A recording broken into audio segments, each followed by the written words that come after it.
Si vous sentez une odeur en voyant ça, c'est que vous vous rappelez de Diddle.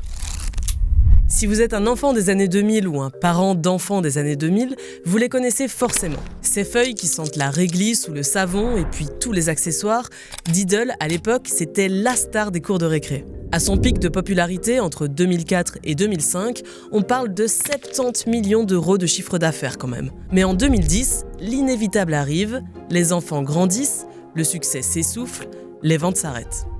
Eh bien, figurez-vous qu'après 15 ans d'absence, Diddle revient. Et la stratégie est claire, c'est plus qu'un simple retour en magasin, c'est un vrai business de la nostalgie.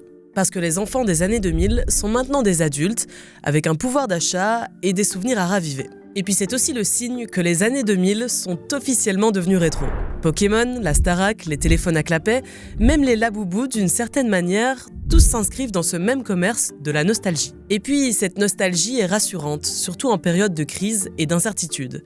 Elle nous replonge dans des souvenirs heureux et olfactifs pour le coup. Ces petits achats, c'est finalement de la dopamine à petit prix. Je sais pas vous, mais ça réveille quelque chose en moi tout ça. Je suis en plein dans la génération des traders de feuilles Diddle à la récré. Alors dites-moi en commentaire si vous aussi ça vous rappelle des souvenirs, et pour mieux comprendre l'actualité, abonnez-vous.